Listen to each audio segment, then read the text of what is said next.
नमस्कार, मैं हूं बबीता सिंह और आप देख रहे हैं अपना पसंदीदा चैनल आई इंडिया। दर्शकों के अभिवादन के साथ शुरू करते हैं आई इंडिया का खास शो खबरनामा। सुर्खियों वाले खबरनामे का आगाज दिन भर की बड़ी खबरों के साथ। आज के खबरनामे में सबसे पहले बात करेंगे केंद्र सरकार की किस परीक्षा में होगी योगी ने किया टॉप। महिला आरक्षण बिल को लेकर भाजपा सांसदों की क्यों बढ़ी धड़कने। फिर बात होगी अब महिलाओं को कहां मिल सकता है आरक्षण का लाभ, तैयारी शुरू।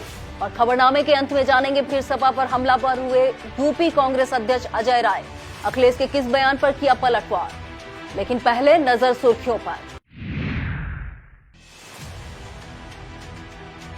यूपी में बदले छात्रवृत्ति के नियम, अल्पसंख्यक छात्रवृत्ति के मानक तय, एससी एसटी को मिलेगी बढ़ी छात्रवृत्ति। इंडिया और एनडीए दोनों से दूर बसपा कौन सा गुल खिलाने की कर रही तैयारी। हिजाब मामले के बाद अब सामने आया चूड़ी बिंदी सिंदूर पर रोक का मामला। यूपी विधान परिषद और सचिवालय के भर्ती घपले की सीबीआई जांच शुरू, अफसरों में हड़कंप। सावधान, 2000 के नोट बदलने का आखिरी दिन है 30 सितंबर।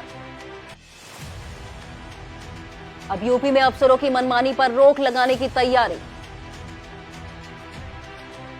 सीतापुर में 30 सितंबर को होने वाली दिशा की बैठक स्थगित, अगली तारीख का ऐलान नहीं। लखीमपुर के धौरहरा क्षेत्र में बड़े शौचालय घोटाले की आशंका, नहीं हो रही जांच।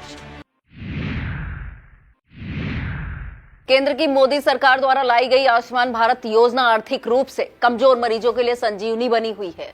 आयुष्मान कार्ड धारकों को चिन्हित अस्पतालों में 5 लाख रुपए तक मुफ्त का इलाज दिए जाने की व्यवस्था ने गरीबों के अच्छे इलाज तक पहुंच को आसान बना दिया है। उत्तर प्रदेश ने इस योजना की कई श्रेणियों में देश के सभी राज्यों को पीछे छोड़ दिया है। प्रधानमंत्री जन आरोग्य योजना को बेहतर ढंग से जमीन पर उतारने में जुटे मुख्यमंत्री योगी आदित्यनाथ के प्रयासों का ही असर है कि UP 4,77,19,482 Ayushman Bharat health account generate कर पूरे देश में सबसे ऊपर है। इन अकाउंट के अंतर्गत 2,73,00,000 रुपए से अधिक लोगों का हेल्थ रिकॉर्ड अपडेट हो चुका है। इसे लेकर भी यूपी देश में सर्वप्रथम 3 राज्यों में शामिल है। केंद्र की मोदी सरकार द्वारा लाए गए महिला आरक्षण बिल यानी नारी शक्ति वंदन अधिनियम ने भाजपा के दिग्गजों की धड़कनें बढ़ा दी हैं। इसकी वजह है कि भाजपा इस बिल को भुनाने के लिए लोकसभा में अपने प्रत्याशियों की संख्या में महिलाओं का प्रतिशत बढ़ाने की तैयारी में है। उम्मीद है कि इस बार यह प्रतिशत 30 तक हो सकता है। 2019 के चुनाव में भाजपा के एनडीए ने 13.75% लोकसभा सीटों पर महिलाओं को प्रत्याशी बनाया था। यूपी की 80 सीटों में से 10 पर भाजपा और अब तक एक बार अपना दल एस से महिला प्रत्याशी उतरी थी। बताते हैं भाजपा अपनी कथनी और करनी को एक साबित करने के लिए इस बार अधिक संख्या में महिलाओं को लोकसभा का टिकट दे सकती है। मौजूद वक्त यूपी में एनडीए के 66 सांसद हैं, जिनमें 57 पुरुष और 9 महिला सांसद हैं। चर्चा है कि इस बार यह संख्या 25 को पार कर सकती है। सपा ने भी 20% महिलाओं को टिकट देने की घोषणा करके भाजपा पर दबाव बढ़ा दिया है। महिलाओं का प्रतिशत बढ़ाने से भाजपा के करीब 15 दिग्गजों सांसदों का टिकट कट सकता है। भाजपा कमजोर सीटों पर भी महिला प्रत्याशी उतारकर नारी शक्ति वंदन का दांव चल सकती है। लखीमपुर जिले में पलिया से भाजपा विधायक रोमी साहनी की नाराजगी असर कर गई। दुधुआ बाग संरक्षण फाउंडेशन ने विधायक की नाराजगी को देखते हुए दुधुआ पार्क आने वालों के लिए कई चीजों में रियायत कर दी है। नई नीति के अनुसार दुधुआ में 5 साल से कम उम्र के बच्चों का प्रवेश फ्री होगा। वयस्कों के लिए प्रवेश को 300 रुपए से घटाकर 150 रुपए किया गया है। गैंडा परिक्षेत्र में भ्रमण शुल्क 700 रुपए प्रति व्यक्ति से घटाकर 200 रुपए किया गया है। सफारी वाहन प्रति पर्यटक 600 रुपए से घटाकर 200 रुपए प्रति पर्यटक किया गया है। गैंडा परिक्षेत्र के बाहर हाथी की सवारी का शुल्क 2000 रुपए से घटाकर 500 रुपए, वहीं गैंडा परिक्षेत्र में हाथी सवारी का शुल्क 4000 से घटाकर 500 रुपए किया गया है। इसी के साथ बोट सवारी का शुल्क 250 रुपए से घटाकर 100 रुपए कर दिया गया है। वन विभाग के राज्य मंत्री ने इन संशोधित दरों को मंजूरी दे दी है। इसी के साथ दुधुआ पार्क के 1 किलोमीटर दायरे में होटल खोलने के लिए निवेशकों को आकर्षित करने की भी तैयारी है। यूपी सरकार ने अल्पसंख्यक छात्र छात्राओं को मिलने वाली छात्रवृत्ति के नियमों में बदलाव किया है। अब यह छात्रवृत्ति मेरिट के आधार पर दी जाएगी, जिसके लिए छात्र छात्राओं को पिछली कक्षा में कम से कम 60% अंक प्राप्त करना जरूरी होगा। मेरिट छात्रवृत्ति के मिले बजट के आधार पर तय होगी। कई जगह फर्जीवाड़ा पकड़ में आने के बाद अब सरकार ने आधार प्रमाणीकरण जरूरी करते हुए भुगतान डीबीटी सिस्टम से किए जाने का निर्णय लिया है। अल्पसंख्यक कल्याण मंत्री धर्मपाल सिंह के मुताबिक यह संशोधन प्रतिभावान छात्र छात्राओं को प्रोत्साहित करने के लिए लाया गया है। यूपी में SC/ST वर्ग के छात्र छात्राओं को इसी वर्ष से बढ़ी हुई छात्रवृत्ति मिलेगी। इसके लिए 31 मार्च तक आवेदन किए जा सकेंगे। योगी सरकार ने SC और ST वर्ग के लाखों छात्र और छात्राओं को बड़ी सौगात देते हुए छात्रवृत्ति में वृद्धि की है। पूर्व दशम छात्रवृत्ति के तहत अभी तक हर साल 3,000 रुपए दिए जाते थे, अब इसे 3,500 रुपए कर दिया गया है। इसमें शर्त यह है कि जिन संस्थानों में बायोमेट्रिक हाजिरी सिस्टम नहीं होगा उन्हें वित्तीय वर्ष 2025-26 से छात्रवृत्ति का लाभ नहीं दिया जाएगा। इंडिया गठबंधन की ओर से लगातार मिल रहे प्रस्तावों को नकार रही बसपा को लेकर कई तरह की चर्चाएं हैं। बसपा अभी तक इंडिया और एनडीए दोनों से समान दूरी बनाकर चल रही है। दूसरी तरफ राज्यों में स्थानीय दलों से गठबंधन कर रही है। इसे देखकर बताया जा रहा है कि बसपा लोकसभा चुनाव से पहले 4 राज्यों के विधानसभा चुनाव में अपनी ताकत दिखाकर राह बनाने के प्रयास में है। इसके लिए बसपा ने छत्तीसगढ़ में जीजीपी से गठबंधन किया है। मौजूदा समय में बसपा 5 राज्यों में से राजस्थान, मध्य प्रदेश, छत्तीसगढ़ और तेलंगाना में बसपा ने पूरी ताकत लगा दी है। 2018 के चुनाव में बसपा ने राजस्थान में 6 सीटें जीती थी। छत्तीसगढ़ में अजीत जोगी की जेसीसी पार्टी के साथ चुनाव लड़ा था और 2 सीटों पर जीत हासिल की थी। तेलंगाना में बसपा को कोई सीट तो नहीं मिली थी, लेकिन 3% वोट मिले थे। बसपा अब इन राज्यों में अपने प्रत्याशियों को और सुधारना चाहती है। सियासी जानकार बताते हैं बसपा इन 4 राज्यों के विधानसभा चुनाव में बेहतर प्रदर्शन कर लोकसभा चुनाव में सीट शेयरिंग को लेकर दबाव बनाने की स्थिति में आना चाहती है। अब बात विख्यात बाबा नीम करौली धाम की। उत्तराखंड के नैनीताल जिला में कैची धाम स्थित बाबा नीम करौली मंदिर का दर्शन करने जाने वालों के लिए बड़ी खबर है।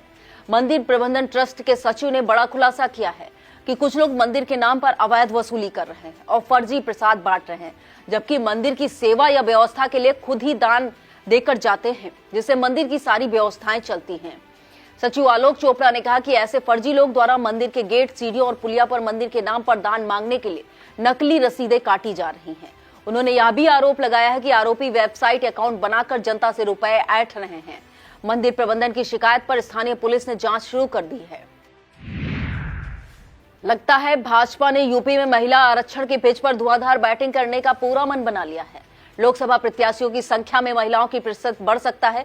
वहीं अब बिजली कनेक्शन देने में भी महिलाओं को आरक्षण देने की तैयारी है। इसके तहत नए कनेक्शन लेने पर जमा होने वाली धनराशि में ग्रामीण महिलाओं को 33% और शहरी महिलाओं को 15% छूट देने की बात सामने आ रही है। इसे लेकर राज्य विद्युत उपभोक्ता परिषद ने विद्युत नियामक आयोग को प्रस्ताव भेज दिया है। उपभोक्ता परिषद ने अपने दावे में कहा है कि महिला सशक्तिकरण को देखते हुए कनेक्शन में महिलाओं की भागीदारी बढ़ाई जाए। अभी यूपी में करीब 3 करोड़ 35 लाख विद्युत उपभोक्ता हैं, जिनमें महिला उपभोक्ताओं की संख्या 10% से भी कम है। परिषद अध्यक्ष अवधेश वर्मा का कहना है कि यदि आयोग इस प्रस्ताव पर सहमति देता है तो महिलाओं को कनेक्शन में छूट देने के मामले में यूपी देश का पहला राज्य बन जाएगा। परिषद की ओर से इसे लेकर सीएम योगी आदित्यनाथ और ऊर्जा मंत्री AK शर्मा से वार्ता की तैयारी की जा रही है। इलाहाबाद हाईकोर्ट की लखनऊ खंडपीठ द्वारा नोटिस जारी किए जाने के बाद गोंडा से भाजपा सांसद कीर्तिवर्धन सिंह की मुश्किलें बढ़ती नजर आ रही हैं। सांसद पर संपत्ति पर अवैध ढंग से कब्जे की कोशिश करने का आरोप है। इसे लेकर अन्य 2 पक्षों के बीच में संपत्ति विवाद चला आ रहा है। इसे लेकर सांसद पर एक पक्ष को शह देने का आरोप लगा है। इस संबंध में याचिका दाखिल कर अदालत में कहा गया था कि एक पक्ष को लाभ पहुंचाने के लिए स्थानीय सांसद के प्रभाव में मानकपुर थाने के प्रभारी और क्राइम ब्रांच के निरीक्षक याचिकाकर्ता के घर गए थे और घर खाली करने की धमकी दी थी। इस याचिका की सुनवाई करते हुए न्यायमूर्ति संगीता चंद्रा और न्यायमूर्ति NK जौहरी ने इसे गंभीर पाया, जिसके बाद खंडपीठ ने यूपी DGP के मामले की जांच के दौरान दोनों आरोपित पुलिस अधिकारियों को जिले के बाहर तबादला किए जाने का निर्देश दिया था। इसी के साथ गोंडा सांसद को भी नोटिस जारी किया था। पीठ ने प्रतिवादियों को जवाबी हलफनामा दायर करने का आदेश देते हुए अगली सुनवाई 18 अक्टूबर को तय की है। शिक्षा संस्थानों में कभी हिजाब, कभी भगवा गमछा और कभी ड्रेस कोड को लेकर उठे विवाद अक्सर सामने आते हैं और सुर्खियां बनते रहते हैं। इसी बीच यूपी के रायबरेली स्थित कृपालू पैरा मेडिकल इंस्टीट्यूट से भी ऐसा ही एक मामला सामने आया है। यहां की छात्राओं ने प्रबंधन पर गंभीर आरोप लगाते हुए DM हर्षिता माथुर से गुहार लगाई है। छात्राओं का आरोप है कि मैनेजमेंट ने चूड़ी, बिंदी और सिंदूर पहनने लगाने पर पाबंदी लगा रखी है। इसी के साथ छात्राओं ने प्रबंधन पर मारपीट और अभद्र व्यवहार सहित छेड़छाड़ के भी आरोप लगाए हैं। इस विवाद में अखिल भारतीय विद्यार्थी परिषद की भी एंट्री हो गई है। परिषद के पदाधिकारियों और समर्थकों ने भी डीएम कार्यालय का घेराव कर छात्राओं के लिए इंसाफ मांगा है। डीएम हर्षिता माथुर ने प्राप्त शिकायत के आधार पर मामले की जांच शुरू कर दी है। विधानसभा चुनाव की दहलीज पर खड़े मध्य प्रदेश में मामा यानी मौजूद मुख्यमंत्री शिवराज सिंह चौहान का भविष्य क्या है? भाजपा उन्हें विधानसभा चुनाव लड़ाएगी या नहीं लड़ाएगी, तो फिर किस सीट से लड़ाएगी और उनकी जिम्मे उम्मीदवारी पर कब तक फैसला हो पाएगा? भाजपा ने अब तक 2 सूची में जो 79 प्रत्याशियों के नाम घोषित किए हैं, उनमें शिवराज सिंह का नाम नहीं है। भाजपा यहां पर 3 केंद्रीय मंत्रियों सहित 7 सांसदों पर दांव लगा चुकी है।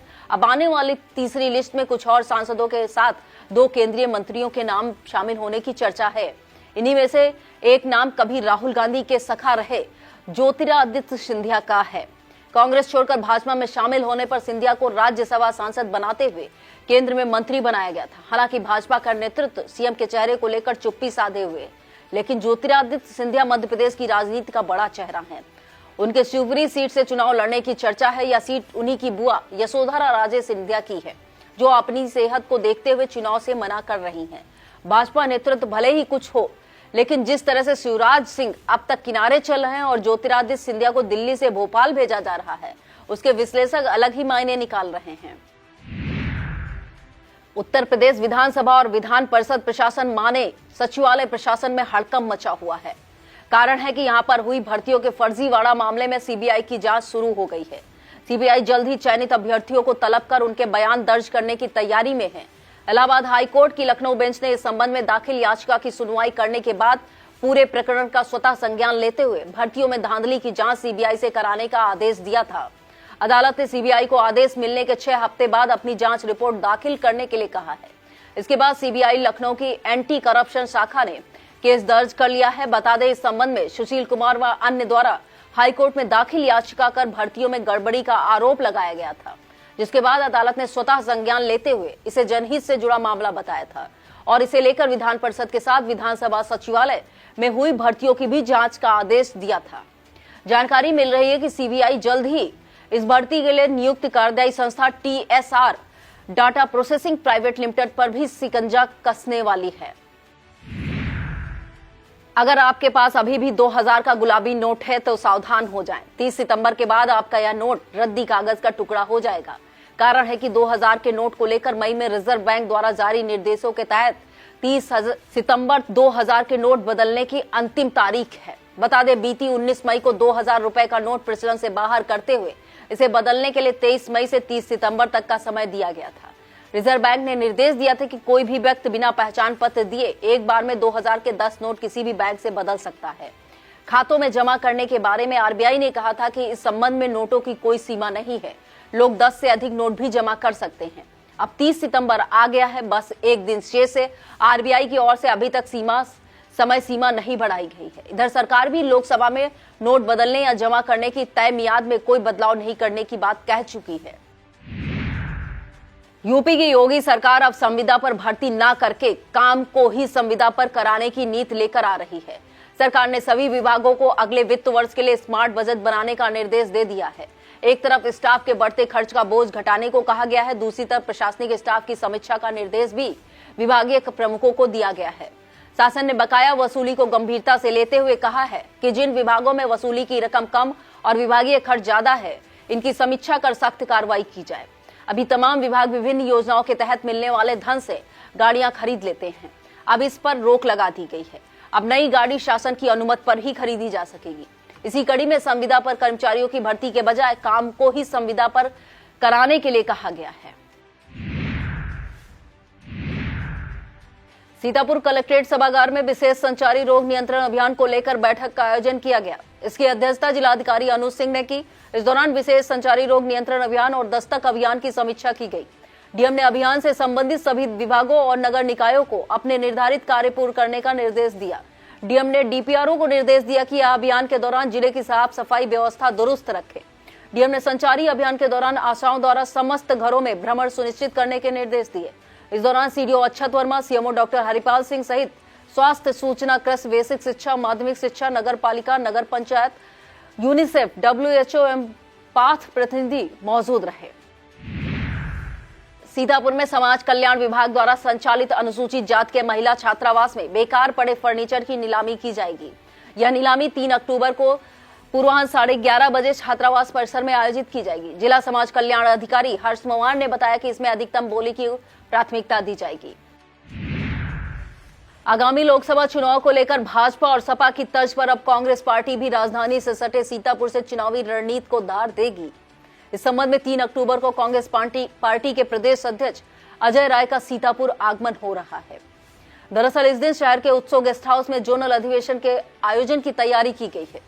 इस अधिवेशन में लखनऊ, कानपुर सहित 15 जनपदों के जिला, महानगर, फ्रंटल विभाग और प्रकोष्ठ अध्यक्ष प्रतिभाग करेंगे। कार्यक्रम की तैयारियों को लेकर शुक्रवार को उत्तर प्रदेश कांग्रेस कमेटी की संगठन प्रभारी अनिल यादव, जनपद इंचार्ज एवं प्रदेश सचिव शाहनवाज मंगर, जिला अध्यक्ष उत्कर्ष अवस्थी, शहर अध्यक्ष संतोष भार्गव ने बैठक की। कांग्रेस कमेटी जिला अध्यक्ष सीतापुर उत्कर्ष अवस्थी ने बताया कि अधिवेशन में लखीमपुर, बहराइच, हरदोई, गोंडा, बलरामपुर, श्रावस्ती, सुल्तानपुर, कानपुर नगर, कानपुर देहात, रायबरेली, लखनऊ, बाराबंकी, उन्नाव आदि जनपदों के पदाधिकारी, कार्यकर्ता भाग लेंगे। उन्होंने बताया अधिवेशन में आगामी लोकसभा चुनाव की तैयारियों की रणनीति, इसके अलावा संगठन को मजबूत बनाने पर विचार विमर्श किया जाएगा। उन्होंने बताया यह अधिवेशन का शुभारंभ पूर्वाह्न 11 बजे होगा, जो सायंकाल 6 बजे तक चलेगा। बसपा सुप्रीमो मायावती के निर्देश पर चल रहे गांव चलो अभियान के तहत सिधौली के हरदोइया सेक्टर में कैडर कैंप का आयोजन किया गया। कैंप की अध्यक्षता बसपा जिला अध्यक्ष विनोद कुमार गौतम ने की। इस अवसर पर बसपा के राष्ट्रीय महासचिव मुनकाद अली मुख्य अतिथि के रूप में मौजूद रहे। मुख्य अतिथि ने कैंप को संबोधित भी किया। इस दौरान जिला प्रभारी हरीश सैलानी, राजेश सिद्धार्थ, कौशल किशोर वर्मा, पंकज कुमार गौतम, हेमनाथ गौतम, उजागर लाल गौतम, राम कुमार मौर्य, राशिद खान, वीरेंद्र कुमार गौतम, रामजीवन भारती, राम तीरथ आदि मौजूद रहे। अयोध्या से पधारे श्री अवधेश दास जी महाराज द्वारा सिधौली के श्री सिद्धेश्वर महादेव धाम में सीताराम संकीर्तन प्रारंभ किया गया। यह संकीर्तन 23 सितंबर तक चलेगा। इस अवसर पर महाराज जी ने कहा कि भगवान राम का नाम सारी सृष्टि में समाया है। जब लोगों को ईश्वर में आस्था होगी तो लोग अनैतिक कार्य से बचेंगे। कार्यक्रम का संचालन बच्चे वाजपेयी एवं राकेश पांडे द्वारा किया गया। इस अवसर पर बनगढ़ महंत संतोष दास खाकी, सेवता विधायक ज्ञान तिवारी, भाजपा जिला अध्यक्ष राजेश शुक्ला, नवदीप मिश्रा, पुष्कर गुप्ता, ओम प्रकाश मिश्रा, टुल्ली वाजपेयी, नीरज अवस्थी, रोहित सिंह, उदित वाजपेयी सहित भारी संख्या में महिलाएं व सिधौली क्षेत्र के भक्तगण मौजूद रहे। बिस्वा के सेठ जयदयाल इंटर कॉलेज में सेठ जयदयाल जी का जन्मदिन संस्थापक दिवस के रूप में मनाया गया। विद्यालय के प्रबंधक महेश चंद मेहरोत्रा बबुआ ने सेठ जयदयाल के चित्र पर माल्यार्पण किया। इस अवसर पर हवन कृष्ण मोहन शास्त्री के द्वारा संपन्न कराया गया। कार्यक्रम का संचालन शिक्षक आनंद खत्री ने किया। कार्यक्रम में विद्यालय प्रबंधक ने कहा कि यह विद्यालय सन 1894 में स्थापित हुआ था, आज 129 साल पूरे कर चुका है। इस कार्यक्रम में प्रधानाचार्य सत्यप्रकाश त्रिपाठी, शकील अहमद, डॉक्टर सविता मिश्रा, सुभाष चंद्रा, दुर्गा प्रसाद, कमल नयन, विशाल श्रीकांत, अरशद अली, मकसूद अली, कमल नयन शुक्ला, सुधीर सिंह, चंदसेन, पृथ्वीपाल और तापस शाह आदि मौजूद रहे। सीतापुर में कमलापुर गन्ना विकास समिति के प्रगतिशील किसान राम खिलावन यादव ने अपने प्लाट पर अगेती प्रजाति की नई गन्ना किस्म 150-23 की बुआई की। बाओस्टिन व इमीडिया क्लोरोपिट से शोधित करके 4 फीट की दूरी पर ट्रंच विधि से इस प्रजाति की बुआई की गई। इस अवसर पर जवाहरपुर चीनी मिल के वरिष्ठ गन्ना प्रबंधक अवधेश कुमार ने इस विधि से गन्ने की बुआई करने पर होने वाले फायदों के बारे में भी बताया। इस दौरान वरिष्ठ गन्ना अधिकारी चंद्रप्रकाश मिश्रा, मिल सुपरवाइजर मुरारी लाल, किसान राजेश कुमार यादव, रंजीत यादव, रामचंद्र यादव मौजूद रहे। वक्त हो चला है एक छोटे से ब्रेक का, आप देखते रहिए खबरनामा। बीएस एजुकेशनल महाविद्यालय लखनऊ विश्वविद्यालय से संबद्ध छात्र छात्राओं के लिए उत्कृष्ट शिक्षण संस्थान बीए, एमए, बीकॉम, एमबीए व अन्य कोर्सेज के लिए आज ही संपर्क करें। खैराबाद, बिस्वा रोड, पकरिया, सीतापुर। सत्र 2023-24 के लिए प्रवेश प्रारंभ। विकासखंड सकरन क्षेत्र की मानपुर सिकरी ग्राम पंचायत में निर्मित गौशाला का सांसद राजेश वर्मा और पूर्व विधायक सुनील वर्मा ने उद्घाटन किया। निराश्रित गौवंशों की समुचित देखभाल के लिए यहां पर स्थायी गौशाला का निर्माण कराया गया। इनके लिए 3 टीन सेट, चरही का निर्माण के साथ पानी पीने और भूसा रखने की व्यवस्था कराई गई। गौशाला में करीब 1.5 सैकड़ा गौवंश संरक्षित किए जाएंगे। सांसद राजेश वर्मा ने बताया कि क्षेत्र के किसानों को गौशाला बनने से काफी फायदा होगा। किसानों को अपनी फसल की रखवाली नहीं करनी पड़ेगी। इस अवसर पर बीडीओ धर्मेंद्र कुमार, पशु चिकित्सा अधिकारी डॉक्टर राजेश प्रसाद, सचिव अजीत यादव, तकनीकी सहायक प्रदीप कुमार, ग्राम प्रधान महेंद्र जायसवाल आदि मौजूद रहे। सीतापुर में दिव्यांग जन सशक्तिकरण विभाग द्वारा संचालित योजना के तहत 39 दिव्यांगों को कृत्रिम उपकरण का वितरण वेहता ब्लॉक में किया गया। यह वितरण धौरारा सांसद व भाजपा की राष्ट्रीय उपाध्यक्ष रेखा अरुण वर्मा की पहल पर सभी ब्लॉकों में कराया जा रहा है। मुख्य अतिथि के रूप में सांसद प्रतिनिधि अनुराग मिश्रा ने सरकार की उपलब्धियों को गिनाया। भाजपा पिछड़ा वर्ग जिला अध्यक्ष रामजीवन जायसवाल ने कहा कि सरकार जनता के हित के लिए कारगर कार्य कर रही है। इस मौके पर राष्ट्रीय बौद्धिक दिव्यांग सशक्तिकरण संस्थान के assistant professor doctor Hemant Keswal, BDO Rajnish Shukla, doctor Raini Yadav, doctor Amit Shamsher Ali, Bhajpa मंडल अध्यक्ष सलील श्रीवास्तव, मोहम्मद जियाउल हक, एडीओ समाज कल्याण ओमेंद्र वर्मा आदि मौजूद रहे। सीतापुर के ब्लॉक रामपुर मथुरा की ग्राम पंचायत मुर्तुजा नगर पलिया में एक प्राथमिक सामुदायिक स्वास्थ्य केंद्र बना हुआ है। यह 2016 में पूर्व मुख्यमंत्री अखिलेश यादव के कार्यकाल में बनाया गया था। इसका शिलान्यास पूर्व मंत्री नरेंद्र सिंह वर्मा द्वारा किया गया था। तब से लेकर आज तक यहां पर डॉक्टरों की नियुक्ति नहीं हुई है। इसके चलते प्राथमिक स्वास्थ्य केंद्र सिर्फ 100 पीस बनकर रह गया है। आसपास के ग्रामीण स्वास्थ्य केंद्र में भैंस और बकरी चराते हैं। लाखों की लागत से बने इस स्वास्थ्य केंद्र में चोरों ने भी अपना अड्डा बना लिया है। यहाँ पर रखी हुई कुर्सी, मेज और पंखे आए दिन चोर चोरी कर ले जाते हैं, लेकिन इसकी सुध लेने वाला कोई नहीं है। इस समय बढ़ते डेंगू के प्रकोप के बीच यहाँ पर डॉक्टरों का न होना ग्रामीणों में चिंता का विषय बना हुआ है। फतेहपुर में जुलूस मोहम्मदी बड़े ही धूमधाम से मनाया गया। यह जुलूस दरगाह कदम रसूल से उठकर अचकापुर में समाप्त हुआ। इसमें फतेहपुर, सदरपुर, महमूदाबाद, बिलहरा और भटवा मऊ की अंजुमने शामिल हुई। इसकी अगुवाई दरगाह के अध्यक्ष मोहम्मद अजमल अंसारी, सफीक एडवोकेट इमरान सब्बू और अमीर हसन ने की। इस मौके पर फतेहपुर चौकी इंचार्ज अखिलेश सिंह के नेतृत्व में पुलिस व पीएसी बल मुस्तैद रहा। बार एसोसिएशन सिधौली द्वारा हापुड़ में अधिवक्ताओं पर पुलिस द्वारा लाठीचार्ज किए जाने के विरोध में प्रदर्शन किया गया। इस दौरान बार अध्यक्ष जयकरण सिंह यादव के नेतृत्व में अधिवक्ता नो वर्क पर रहे। इस अवसर पर महामंत्री मुनेन्द्र सिंह चौहान, राम प्रसाद गौतम, रामपाल भार्गव, चित्रकेश यादव, संजय दीक्षित, संजय सिंह, प्रदीप कुमार सिंह, प्रदीप शुक्ला, लालता प्रसाद, राजवंशी, नीलकमल मिश्रा, संपूर्णानंद शर्मा, दीपक शुक्ला, सूर्यकांत पांडे आदि मौजूद रहे। सीतापुर के कसमंडा सीएससी अधीक्षक डॉक्टर अरविंद वाजपेयी के निर्देश पर स्वास्थ्य टीम ने नेवादा के मां दुर्गा देवी मंदिर पर स्वास्थ्य कैंप आयोजित किया। इस दौरान 86 ग्रामीणों को चिकित्सीय परीक्षण करके सभी को निःशुल्क दवाएं वितरित की गई। साथ ही लंबे समय से बीमार चल रहे लोगों को ब्लड सैंपल लिया गया। कैंप में डॉक्टर सीमा, डॉक्टर नीतू, स्टाफ नर्स सरिता और शांति के साथ प्रशिक्षु फार्मासिस्ट मौजूद रहे। कंपोजिट विद्यालय जमैयतपुर में Humana people to people India संस्था द्वारा खेल प्रतियोगिताओं का आयोजन किया गया। प्रधानाध्यापक योगेंद्र पांडे ने सभी का स्वागत किया। विद्यालय के बच्चों के मध्य kabaddi, chair and music, spoon race, balloon race तथा मोमबत्ती जलाओ प्रतियोगिता का आयोजन किया गया। कबड्डी स्पर्धा के बालिका वर्ग में रानी लक्ष्मीबाई हाउस तथा बालक वर्ग में चंद्रशेखर हाउस ने बाजी मारी। गुब्बारा रेस में सतांशी प्रथम, लालिता द्वितीय तथा हरिओम तीसरे स्थान पर रहे। मोमबत्ती जलाओ प्रतियोगिता में क्रांति, अंजलि, सोनिका क्रमशः प्रथम, द्वितीय, तृतीय रही। कुर्सी और म्यूजिक प्रतियोगिता में साक्षी, विपिन, मिथिलेश क्रमशः प्रथम, द्वितीय, तृतीय रहे। वहीं स्पून रेस में पलक प्रथम, गौरी द्वितीय तथा सरोजनी तृतीय स्थान पर रही। इस अवसर पर संस्था के जिला ऑर्गेनाइजर प्रदीप, सत्येंद्र और योगेश मौजूद रहे। यह आयोजन व्यायाम शिक्षक अरविंद कुमार द्वारा किया गया।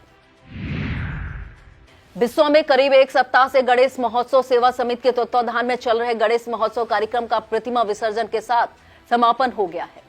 इसे लेकर विसर्जन यात्रा मां शीतला मंदिर से शुरू होकर शारदा नहर पहुंची, जहां पर गणेश प्रतिमा का विसर्जन किया गया। विसर्जन यात्रा में सैकड़ों श्रद्धालुओं का हुजूम घोड़े, ऊंट, ट्रैक्टर, ट्रॉली पर सवार था। श्रद्धालु जगह जगह लगी मटकियों फोड़ते और अबीर गुलाल उड़ाते, नगाड़ों की धुन पर झूमते नाचते गणपति बप्पा मोरिया, जय श्री राम, भारत माता की जय जयकारे लगाते हुए नजर आ रहे थे। विसर्जन यात्रा में हर जगह जगह पुष्प वर्षा की गई और लोगों ने गणपति भगवान की आरती उतारी।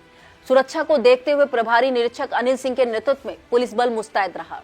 इस दौरान प्रवीण श्रीवास्तव, सनी गुप्ता, नितिन आर्या, पीयूष मौर्य, हरेश कन्नौजिया, प्रशांत गुप्ता, संदीप रस्तोगी, मनोज वर्मा, रमाकांत मौर्य, अतुल, श्रीकांत मौर्य, सजल, मोहित मौर्य, सचिन धनवान और रोहित शर्मा सहित तमाम लोग मौजूद रहे। ब्लॉक कसमड्डा क्षेत्र की ग्राम पंचायत प्रीनगर में ग्राम जन चौपाल का आयोजन किया गया। इसकी अध्यक्षता एडीओ आईएसवी मोहम्मद कमाल अहमद ने की। इस तरह ग्राम पंचायत बलोइया में ग्राम जन चौपाल का आयोजन एडीओ पंचायत उमेदपाल सिंह की अध्यक्षता में किया गया। बलोइया की ग्राम जन चौपाल में 3 शिकायतें आई। तीनों शिकायतों का मौके पर निस्तारण कर दिया गया। वहीं पीरनगर की ग्राम जन चौपाल में शिकायतों का कोरम खाली रहा। इस मौके पर ग्राम सचिव गणेश कुमार, कुलदीप कुमार, बलोइया प्रधान किरण देवी और पीरनगर प्रधान प्रतिनिधि देवेश अवस्थी आदि मौजूद रहे।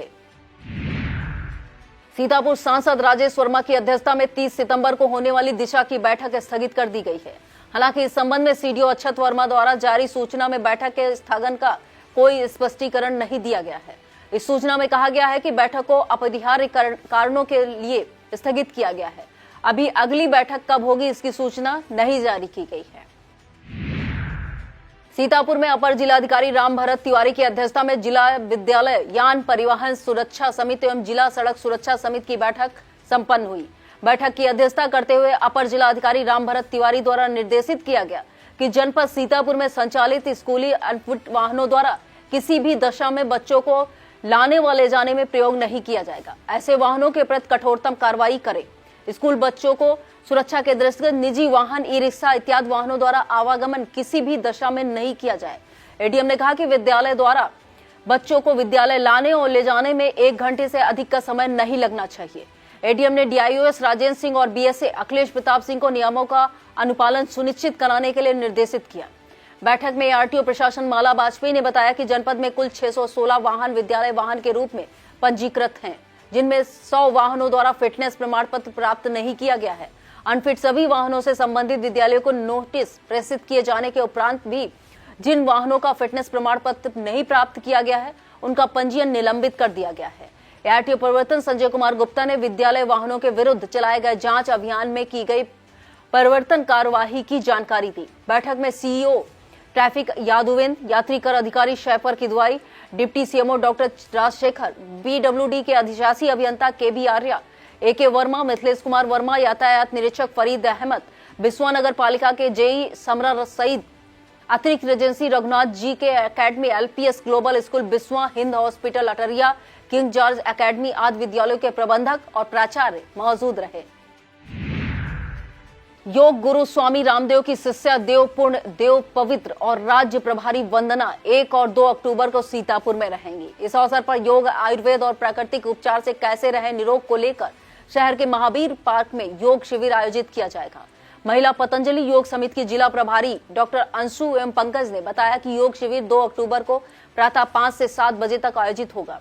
इसमें आने वाले सभी लोग अपनी बिछावन व पानी की बोतल के साथ आएं। बताया गया कि साई मंदिर रोड स्थित साई वाटिका में वातावरण की शुद्धि के लिए यज्ञ का आयोजन किया जाएगा। साध्वी बहनों का कार्यक्रम 1 अक्टूबर को शाम 4 बजे से 6 बजे तक आयोजित होगा।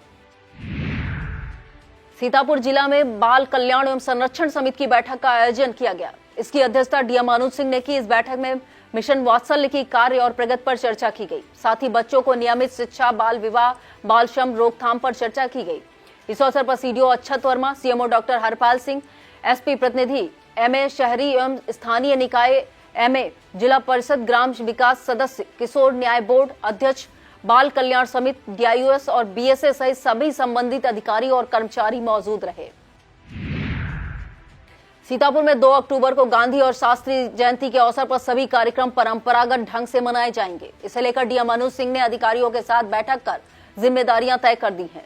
इस दौरान गांधी प्रतिमा पर माल्यार्पण, राष्ट्रीय ध्वज फहराने, रामधुन बजाने, गायन, सभी स्कूलों में इस विषय को लेकर भाषण और सांस्कृतिक प्रतियोगिताएं आदि कार्यक्रम आयोजित की जाएंगी। इसी तरह से निर्धारित किए गए कार्यक्रम सभी तहसील और ब्लॉक स्तर पर भी आयोजित होंगे। सीतापुर में समाजवादी पार्टी के महोली विधानसभा अध्यक्ष रमेश चंद्र शुक्ला ने एसडीएम महोली के जरिए राज्यपाल को ज्ञापन सौंपा है।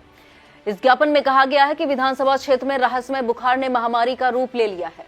निरंतर किसी न किसी व्यक्ति की बुखार के कारण मृत्यु हो रही है। सूचना दिए जाने के बाद भी स्वास्थ्य विभाग लापरवाही बरत रहा है। इसे देखते हुए विधानसभा क्षेत्र के सभी गांव में दवा का छिड़काव कराया जाए और निःशुल्क जांच शिविर लगाकर दवाएं वितरित की जाएं। राष्ट्रीय क्षय उन्मूलन कार्यक्रम को लेकर एनएसएस और जिला क्षय रोग कार्यालय द्वारा एक कार्यक्रम आयोजित किया गया। सीतापुर के आरएमपी महाविद्यालय में आयोजित इस कार्यक्रम की अध्यक्षता महाविद्यालय के प्राचार्य प्रोफेसर रजनीकांत श्रीवास्तव ने की। प्राचार्य ने छात्र छात्राओं को क्षय रोग की गंभीरता के बारे में बताया। इस दौरान जिला क्षय रोग अधिकारी डॉक्टर आर.एन. गिरी और डॉक्टर डीपीएम डॉक्टर आशीष और उनकी टीम ने टीबी के लक्षण, रोकथाम, निःशुल्क उपचार और पोषण योजना आदि पर चर्चा की। इस दौरान विभिन्न प्रतियोगिताओं का आयोजन कर उनके विजेताओं को पुरस्कृत किया गया। कार्यक्रम का संचालन एनएसएस के समन्वयक डॉक्टर विजय प्रकाश ने किया। प्रोफेसर पवन कुमार यादव ने आभार व्यक्त किया। निर्णायक मंडल में डॉक्टर अभिषेक कुमार, डॉक्टर प्रवीण यादव और डॉक्टर सचिन यादव रहे। इस दौरान डॉक्टर दिनेश कुमार मौर्य और डॉक्टर श्रद्धा गुप्ता सहित तमाम छात्र छात्राएं मौजूद रहे। खरीफ की फसलों का कटाई समय नजदीक आते देख सीतापुर जिला प्रशासन ने पराली जलाने की घटनाओं को रोकने के लिए कमर कस ली है। डीएम अनुज कुमार सिंह ने निर्देश पर कृषि विभाग द्वारा जागरूकता गोष्ठियां आयोजित कर किसानों को पराली जलाने से होने वाले नुकसान के साथ पराली प्रबंधन के लाभ बताए जा रहे हैं। कृषि उपनिदेशक डॉक्टर एसके सिंह ने कहा कि पराली जलाकर किसान अपने ही पैरों पर कुल्हाड़ी मार रहे हैं, क्योंकि पराली जलाने से मित्र कीट नष्ट हो जाते हैं और मृदा की उर्वरता में कमी आ जाती है। नगर खैराबाद में जुलूस मोहम्मदी धूमधाम से मनाया गया। जुलूस दादा मियां की दरगाह शेख सराय से शुरू हुआ, जो मियां सराय, ललियापुर, पुरानी बाजार होते हुए दादा मियां की दरगाह पर पहुंचकर समाप्त हुआ। जुलूस में 4 पहिया 2 पहिया वाहनों के साथ लोग शामिल हुए। तिरंगा झंडा और मजहबी झंडा शान से लहराया गया। जुलूस में मौलाना तौकीर आफ्तारी, मौलाना इदरीस नसीम खां, सरफराज शरीफ अंसारी, अनसन खां, चांद रईन, अमन हुसैन, अब्बास अंसारी सहित तमाम लोग शामिल हुए। अब खबरें जनपद लखीमपुर खीरी से। लखीमपुर से हिंदू राष्ट्र का संकल्प लेकर 5 सितंबर को निकले 5 साहसी युवा करीब 700 किलोमीटर की बेहद लंबी और कठिन पद यात्रा कर आखिरकार 25 दिन बाद बाबा भोलेनाथ के धाम केदारनाथ पहुंच गए। बता दें, गोपाल पांडे, शिव पांडे, धर्मेंद्र यादव, सुनील यादव, विकास रस्तोगी आदि 5 युवाओं को लखीमपुर के समाज सेवियों ने आचार्य संजय मिश्रा की उपस्थिति में केदारनाथ रवाना किया था। अब इन सभी के लखीमपुर लौटने पर उनके भव्य स्वागत की तैयारियां की जा रही हैं। लखीमपुर की नगर पंचायत धौरहरा में सरकारी जमीनों व नाले पर अवैध कब्जे व अतिक्रमण पर प्रशासन की नजर नहीं जा रही है। कुछ महीने पहले जोर शोर से पुलिस व राजस्व प्रशासन ने अतिक्रमण हटाओ अभियान चलाकर अतिक्रमण व अवैध कब्जों पर बुलडोजर चलवाया था। प्रशासन द्वारा की गई कार्रवाई के बाद अतिक्रमणकर्ताओं में हड़कंप मच गया था। कुछ समय बाद फिर से अतिक्रमणकर्ताओं ने अतिक्रमण कर लिया। नगर के रामबट्टी चौराहे के पास नाले पर अतिक्रमण कर दुकान चलाई जा रही है। मोहल्ला पठान वार्ड में पार्क की भूमि पर अवैध कब्जा है। ईओ धौरहरा दिनेश कुमार शुक्ला ने बताया कि अगर अतिक्रमण है तो अभियान चलाकर हटवाया जाएगा। वहीं एसडीएम धौरहरा धीरेन्द्र सिंह ने बताया कि अतिक्रमण व अवैध कब्जे के खिलाफ जल्द ही अभियान चलाया जाएगा। रविवार यानी 1 अक्टूबर की सुबह 10 बजे स्वच्छता को लेकर बड़ा कार्यक्रम होने जा रहा है, जिसको लेकर पीएम ने 1 तारीख 1 घंटा एक साथ का आह्वान किया है। इसे लेकर लखीमपुर में सिंगाही नगर पंचायत के चेयरमैन मोहम्मद कयूम कस्बे के सभी नागरिकों से अपने कस्बे के सड़क, नाले, पार्क समेत सभी सार्वजनिक जगहों पर साफ सफाई करने की अपील की है। इसके अलावा जगह जगह पेड़ लगाए जाएंगे और लोगों को स्वच्छता की शपथ दिलाई जाएगी। लखीमपुर जिले के विकास क्षेत्र धौरहरा की ग्राम पंचायतों को ओडीएफ घोषित कर दिया गया है, जबकि हकीकत कुछ और ही बयां कर रही है। एडीओ पंचायत ग्राम पंचायत अधिकारियों और ग्राम प्रधानों के मिली भगत से केवल कागजी घोड़े दौड़ाते हुए गांवों को खुले से शौच मुक्त कर ओडीएफ घोषित कर दिया गया है। भ्रष्टाचार के तमाम मामले सामने आने के बाद इज्जत घरों की जांच करने को टीमों का गठन किया गया था। जांच टीमों ने गांव में जाकर जांच की, पर टीमों को किसी भी शौचालय के निर्माण में कोई खामी नजर नहीं आई। लखीमपुर की तहसील मोहम्मदी में तहसील स्तरीय टास्क फोर्स समीक्षा बैठक आयोजित की गई। इसकी अध्यक्षता एसडीएम ने की। बैठक में सघन मिशन इंद्रधनुष, दस्तक एवं संचारी रोग नियंत्रण अभियान कार्यक्रमों के माइक्रो प्लान एवं संवेदीकरण पर बिंदुवार समीक्षा की गई। समीक्षा के दौरान पाया गया कि कमियों को सुधारने के लिए सभी ब्लॉक स्तरीय अधिकारियों को निर्देशित किया गया, जिससे जन समुदाय का योजना का लाभ समय से मिल सके। कुछ बिंदुओं को लेकर एसडीएम ने काफी असंतोष जाहिर किया। इस अवसर पर मोहम्मदी सीएससी अधीक्षक डॉक्टर मोहित पसगवा, सीएससी अधीक्षक doctor Ashwini Kumar Verma, ADO panchayat BEO, EO प्रतिनिधि, सीडीपीओ, बीसीपीएम प्रेम कुमार वर्मा और सरिता गंगवार मौजूद रहे। लखीमपुर में एसडीएम सदर श्रद्धा सिंह ने ब्लॉक लखीमपुर के अंतर्गत प्राथमिक विद्यालयों का निरीक्षण किया। इस दौरान उन्होंने पहाड़ापुर, प्यारेपुर और रामपुर स्थित विद्यालयों में पठन पाठन की गुणवत्ता, स्कूल की साफ सफाई, शिक्षकों व छात्र छात्राओं की उपस्थिति, मध्याह्न भोजन की गुणवत्ता इत्यादि का जायजा लिया। इस दौरान एसडीएम श्रद्धा सिंह ने विभिन्न पंजिकाओं का अवलोकन किया। शिक्षकों की उपस्थिति के संबंध में भी बच्चों से पूछताछ की गई। लखीमपुर पहुंचे लखनऊ जोन के अपर पुलिस महानिदेशक पीयूष मोडिया ने गणेश प्रसाद साहा की मौजूदगी में जिले के सभी सीओ के साथ कानून व्यवस्था और अपराधों को लेकर समीक्षा बैठक की। इस दौरान एडीजी ने सभी सीओ से उनके सर्किल के अंतर्गत थाना क्षेत्रों की स्थिति और आने वाली चुनौतियों के बारे में जानकारी ली। नेपाल की सीमा से सटा जिला होने के चलते पैदा होने वाली समस्याओं को देखते हुए एडीजी ने विभिन्न बिंदुओं पर दिशा निर्देश दिए। एडीजी ने स्थान बदल बदल कर खुद पेट्रोलिंग करने और वाहनों की जांच करने का निर्देश दिया। लखीमपुर में संचारी रोग नियंत्रण अभियान को लेकर बैठक का आयोजन किया गया। इसकी अध्यक्षता डीएम महेंद्र बहादुर सिंह ने की, जबकि संचालन सीएमओ डॉक्टर संतोष गुप्ता ने किया। डीएम ने आमजनों से अपील करते हुए कहा कि रोग से पीड़ित होने पर झोला छाप डॉक्टरों के चक्कर में न पड़कर सरकारी अस्पतालों में उपचार कराएं। बैठक में डीएम ने सीएमओ से अवैध अस्पतालों पर की गई कार्रवाइयों का CHCVR ब्यौरा लिया। इंडिया गठबंधन में सपा और कांग्रेस के साथ है, लेकिन यूपी में दोनों दलों के बीच तल्खी बढ़ती जा रही है। घोसी उपचुनाव में सपा की बढ़ी जीत और उत्तराखंड की बागेश्वर सीट पर कांग्रेस प्रत्याशी की मामूली अंतर से हार होने के बाद प्रदेश अध्यक्ष अजय राय ने हार के लिए सपा पर आरोप लगाया था। अभी एक दिन पहले सपा प्रमुख अखिलेश यादव ने उस आरोप की सफाई देते हुए कहा था कि कांग्रेस ने बागेश्वर में हमसे समर्थन नहीं मांगा था, इसलिए हमने अपना प्रत्याशी खड़ा किया। अखिलेश यादव के इस बयान पर कांग्रेस अध्यक्ष ने पलटवार किया। अजय राय ने कहा कि जब इंडिया गठबंधन में सभी दल एक साथ शामिल हैं और भाजपा का मुकाबला करने के लिए तैयार हैं, तो समर्थन मांगने या न मांगने का सवाल ही नहीं उठता है। तो आप इंडिया गठबंधन में शामिल हैं या नहीं, तो इस गठबंधन को मानते हैं या नहीं। यह था आज का खबरनामा। आप देखते रहिए इंडिया। मुझे दीजिए इजाजत। नमस्कार।